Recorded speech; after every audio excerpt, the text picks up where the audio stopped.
Hi guys, I'm Vas, Hi, I'm Uni. and we're both from very different departments within TerraFlow. I'm from the data engineering department. I'm from the marketing and the design department. Cool, and we're just going to chat to you a little bit about our child, FatBot.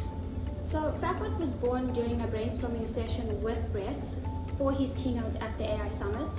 We really wanted to create something that was representative of TerraFlow and Brett himself while still building an AI product. So that's when we decided we need to marry the tech team with the creative team. This was truly a success just because it was definitely two disciplines coming together, bringing together our two minds to really revolutionize this chatbot experience. It was really also an opportunity for people to step out of their comfort zones. So you'd find that the designers were learning how to use cloud tools and the engineers were... Well, we learned it's not just about what the brain says, but it's also about the looks. And just to make FatBot a little bit more marketable. Yeah.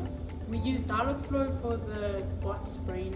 We used Firestore for its memory, and we used cloud functions if it had anything more special that it needed to do. Dialogflow is quite easy to implement, so it has these nice intents and with AI that allow the conversation to be very natural, and you can also add images, GIFs, all the type of stuff you would usually send in a conversation. The other thing that is actually really good about Dialogflow is you can personalize the conversation. So if I message Uni, I'm like, hey Uni, how are you doing today, right? And you can almost personalize that because with Dialogflow integrating with Firestore, you have that memory where you can save the names and use that in the chat. The design was really centered around creating a caricature of Brett himself. It was really meant to be very light-hearted and fun, and just to put a face to this idea of NLP. We also wanted to make FatBot really relatable and approachable, so we added some curves onto him. His colors and his styling really reflect TerraFlow's brand. And then just to accentuate his personality, we created ACV. That's really a reflection of what FatBot is and who he is. I think FatBot as a whole just encapsulates TerraFlow and TerraFlow's culture. Yeah, and I think it does it quite well. Yeah.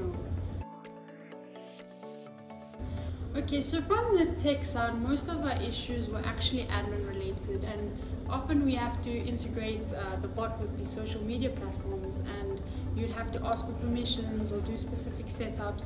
And honestly, as an engineer, that's way out of my comfort zone, so I would say that was the most difficult part. But on the tech side, if for example your social media platform is not integrated in Dialogflow, then you would have to use like APIs and webhooks, which are slightly more complicated, but as engineers that's what we do, so it was okay. We didn't want to create a boring bot. To overcome this, we created fun features that are reflected through his personality. So we really hyper-personalized the chatbot experience. So for example, FatBot has his own personal playlist on Spotify. He cracks jokes, and he also likes to break a sweat on the dance floor.